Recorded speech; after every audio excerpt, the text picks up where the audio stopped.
Oh, it's another day here at the Comeback Team Studios.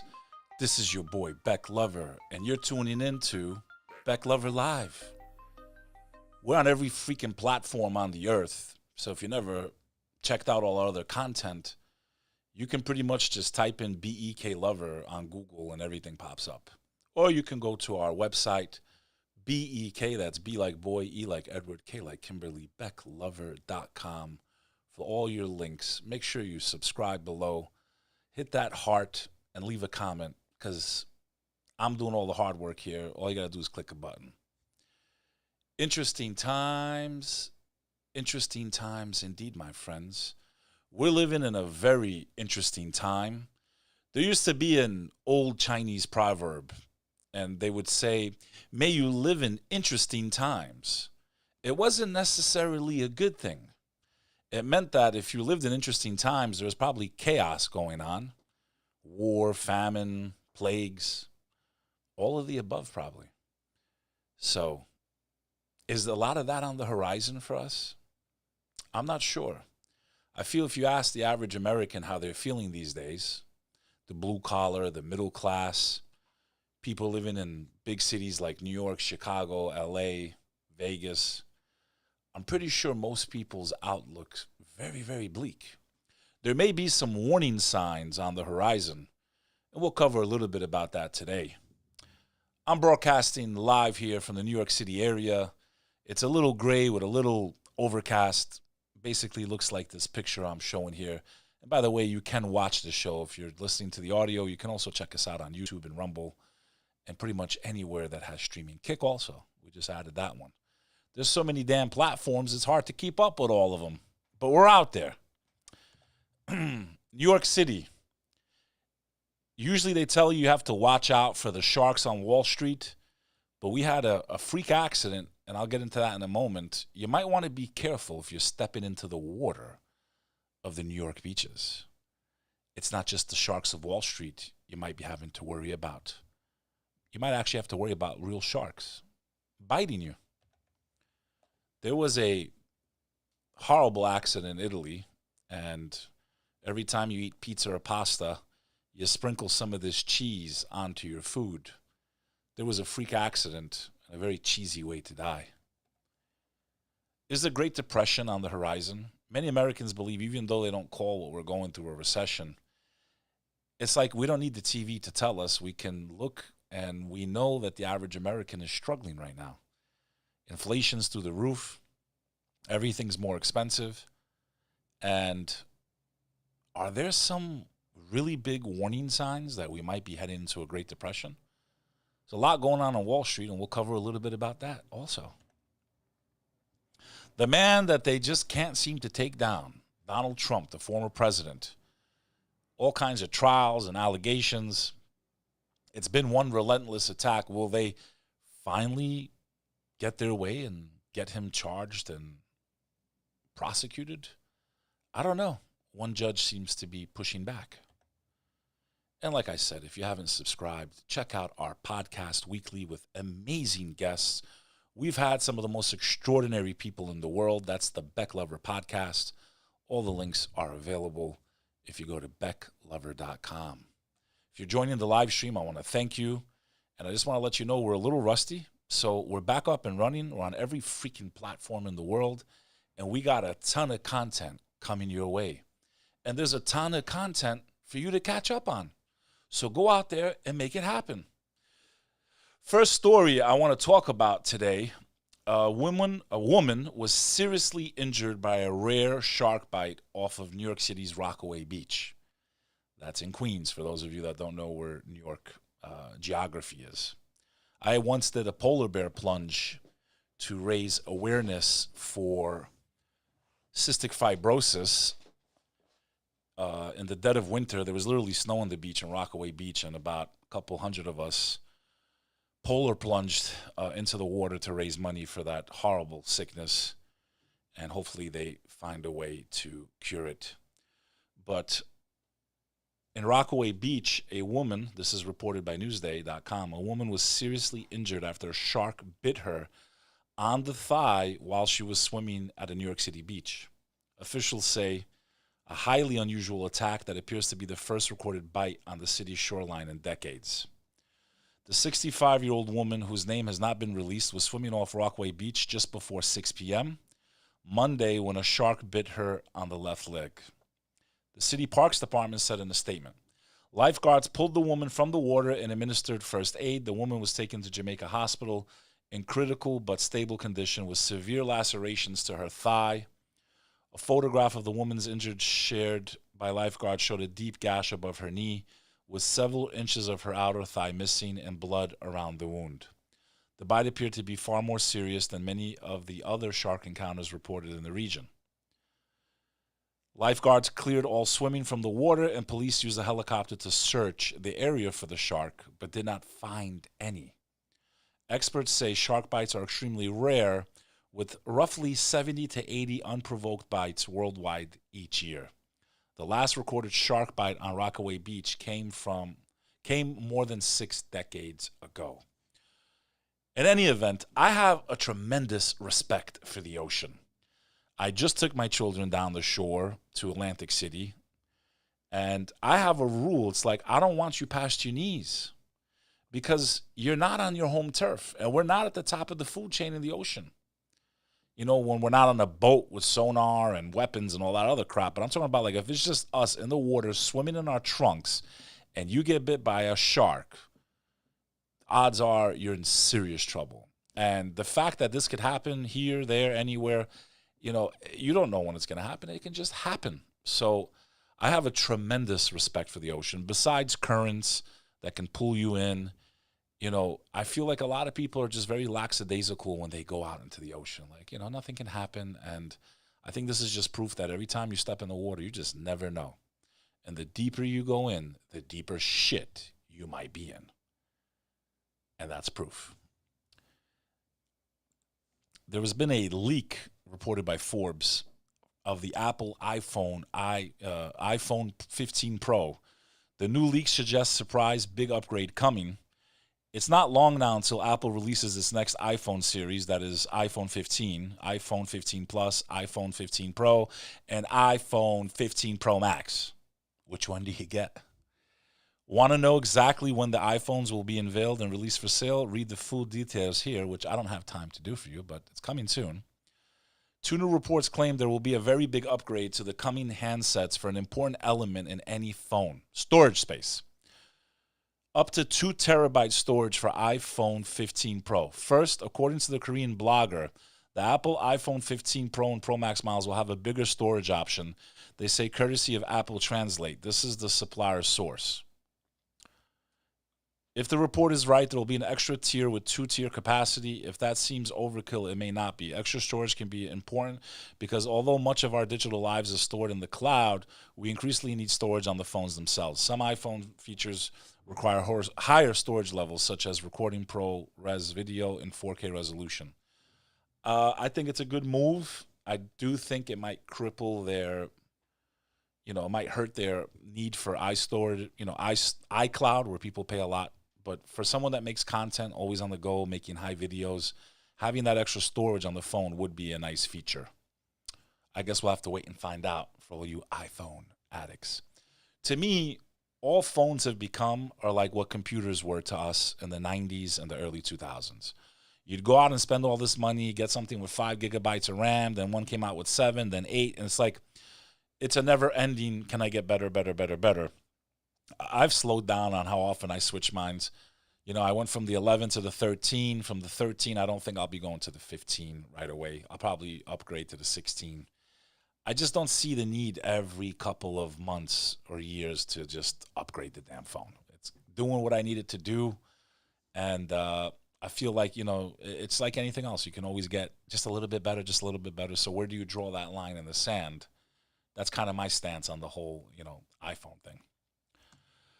I take you to Italy now, where there was a really freak accident, and I don't want to joke about it too much, but it was a very cheesy death. An Italian cheesemaker was fatally crushed by thousands of wheels of cheese. I'm getting this from Cleveland.com. The Italian cheesemaker, Giacomo Ciaprani, he was 74 years old. Poor bastard. Died after he was crushed by thousands of wheels of cheese while working in his factory warehouse Sunday in Italy. He was buried by thousands of wheels of Grana Padano, a Parmesan-style hard cheese popular in Italy. The incident happened when a shelf broke in his factory warehouse, which holds a total of 25,000 wheels of cheese. Each cheese wheel weighed about 40 kilograms or 90 pounds. It took emergency responders about 12 hours to find his body. I mean, you want to talk about being buried under cheese? This guy was literally crushed to death by Parmesan cheese. I mean, I'm not trying to laugh here, but it's just really fucked up. I don't think I'll ever be able to pour Parmesan cheese on my pizza ever again without thinking about this, man. My condolences go to him and his family, because it is an art to be a cheese curator. It's a lot of work, and clearly it can be, I guess, kind of dangerous. I would have never thought this is a way someone would die, but it just shows you never know when your day is going to come. You never know when your time's going to go, and you just never know how the fuck you're going to die. I mean, I don't know what they're going to write on, his obituary, but it's just a sad story. The Dow Jones, that's the stock market for those of you that have no idea what that is, dives 450 points on Moody's bank downgrades. The Dow Jones Industrial Average slid more than 450 points Tuesday as Moody's cut the credit ratings of 10 U.S. regional banks. Moody's said it was downgrading the ratings of 10 banks due to lower profits and higher funding costs. And a lot of these banks are like really big banks, man, like Bank of New York, Mellon, Pinnacle, Commerce, M&T. Datadog shares plunged 20% in early morning trading. Basically, my friends, when they downgrade a bank, it means they're like not as strong. It's like you when you have a credit rating yourself. If you're in the 600, nobody wants to lend you more money. And this could be a beginning crack of what might be coming our way. The last time banks started being downgraded, we had a great recession. I have been calling that the next time we have a financial crisis, it won't be a recession. I believe it will be truly a depression, a Great Depression. I believe so much has transpired. We've never seen national debt like this. We've never seen the dollar at risk like this. We have countries across the world that we have helped and supported throughout the decades, countries like Brazil, India. We're the reason India has nuclear power. And they're all forming this alliance and what's known as the BRICS system, pushing away from using the US dollar as the reserve currency, which if that happens, my friends, we have never seen a dollar collapse. Yeah, we've seen the economy collapse. We've never seen a dollar collapse. If the US dollar loses its position as the reserve currency, the lifestyle that we have all enjoyed, the cheap gas, food, all this other stuff, my friends, is out the window. You've already started to experience the effects of inflation and just how horrible it really is, because the purchasing power of our dollar continues to diminish. Why? Because they're just printing and printing and printing and printing and printing and printing. And eventually we're going to have to pay the reaper. And nobody seems to want to handle the business in Washington. They're all fighting each other, destroying our lives, destroying our country, ramming us into debt, allowing millions of people to cross our borders. They're in the middle of Manhattan right now. They're talking about taking Randall's Island and turning it into a tent city, which means your tax dollars are going to go to pay for that. We're being taxed to death, and we're getting nothing for it. This is not good, my friends. How much more can the American worker take before too much is too much? There's been a 2-day Amazon summit to focus on climate change and human rights. This is reported by Euronews.com. 8 South American countries are meeting in Brazil to thrash out coordinated policies for the Amazon basin. Brazilian President Luiz Inácio Lula da Silva, does his name fit on a credit card? I don't know, is hosting a regional summit this week with planetary stakes as leaders of the countries that share the Amazon seek a roadmap to save the world's biggest rainforest, also known as the Earth's lungs, as they say. The meeting of the 8-nation Amazon Cooperation Treaty Organization on Tuesday and Wednesday in Belém, capital of the Amazon state of Pará, will serve as something of a dress rehearsal for the COP30 UN climate talks, which the city will also host in 2025. It is the 28-year-old organization's first summit since 2009 as Lula seeks to deliver on his pledge that Brazil is back in the fight against climate change after a period of surging destruction in the Amazon under his far-right predecessor, Jair Bolsonaro. With its hundreds of billions of carbon-absorbing trees, the Amazon is a key buffer against global warming. So they're meeting in the jungle to try to prevent disaster. There's been a video that's been going viral the last 2 days of a massive brawl that occurred in Montgomery, Alabama. It started off between two people and just spiraled out of control. And there's been a lot of reposting of this video, and now the authorities are looking for everyone that was involved. The authorities have issued, this is reported by CNN, authorities have issued arrest warrants after a chaotic brawl broke out Saturday on a popular riverfront dock in Montgomery, Alabama. Alabama, that's the way Forrest Gump used to say it. With punches thrown, people hit with chairs, and at least one person tossed into the water. The melee began when a black man who a witness described to CNN as an employee engaged with a group of white men on the dock, according to the footage of the incident. A shirtless white man then charged and shoved the employee, and others pushed the worker to the ground and started punching him. The fight escalated further with other groups of people entering the fray, and after a short break in action, a second round of punches and attacks, the footage shows. Montgomery police said they were called to the scene and found a large group of subjects engaged in a physical altercation. According to a Monday news release, several people were detained and charges were pending. Police added, there are 4 active warrants and more could come. Major Saba Coleman, a Montgomery police spokesperson, told CNN. And we can see some shots here. It's just complete chaos and pandemonium. I noticed a lot of the videos I saw online were trying to turn this thing into a racial incident. I can't really comment on it. I don't know if it was racially charged. I would hope not. I hope it was just people being stupid and fighting over the usual nonsense. But it did look like black people fighting white people fighting black people. Like the lines were drawn along those two groups. It was white people and black people. But that doesn't necessarily mean it was racially motivated. The question is, was it? And I guess we'll find out as the police investigated. If it was racially motivated, I would hope that there would be charges for hate crime. Because we've had enough of this shit in this country. At the end of the day, most Americans get along. We just all want to work, pay as little tax as possible, move on with our lives. We all know that racism is not the answer. Hating people based on their skin color is not of the godly, because God made all people racist colors. And people just really need to chill the fuck out already, because I had enough of this shit. The Pope is in the battle against the machine. Reuters reporting the Pope warns against potential dangers of artificial intelligence. Pope Francis on Tuesday called for a global reflection on the potential dangers of AI, noting the new technology's disruptive possibilities and ambivalent effects. Francis, who is 86, said in the past he does not know how to use a computer, issued the warning in a message for the next World Day of Peace of the Catholic Church falling on New Year's Day.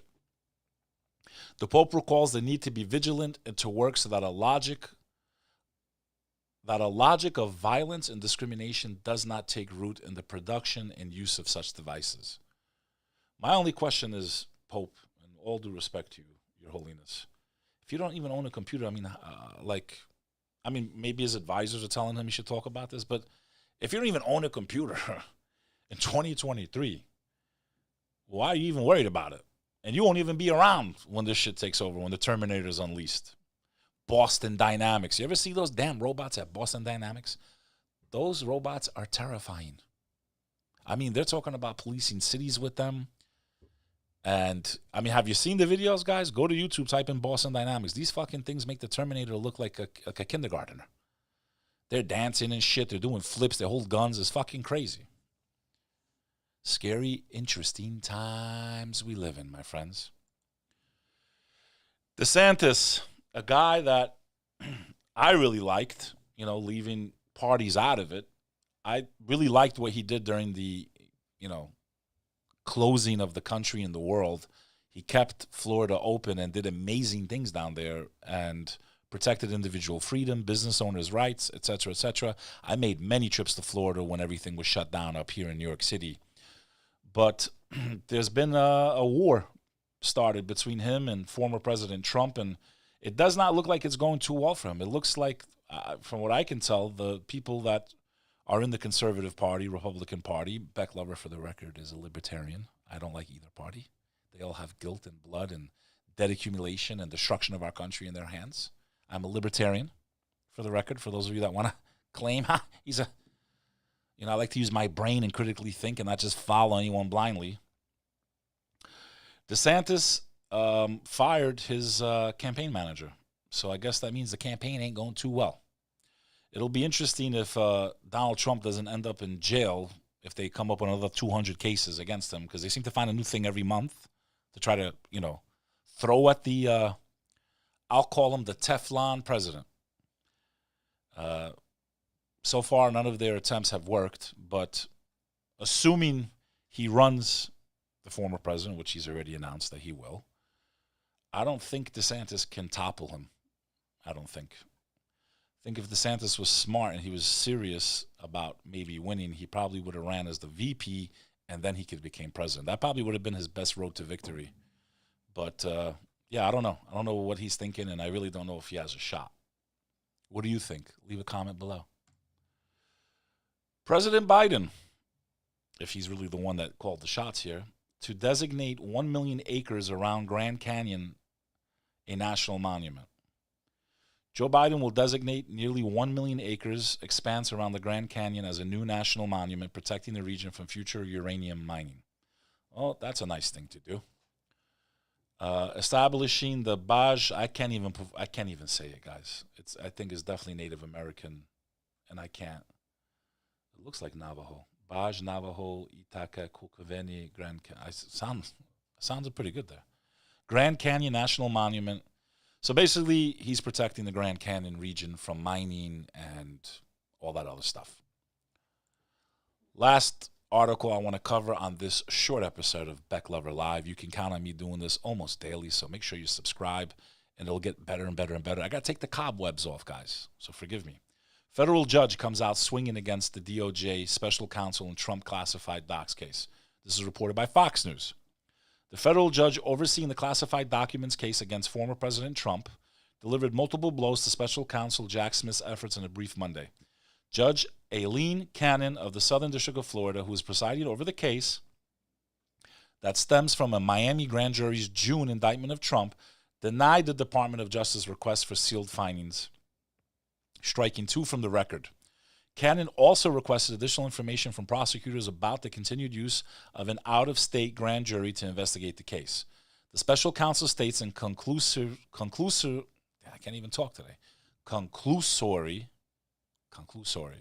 I hope I'm saying that right. I'm rusty, man.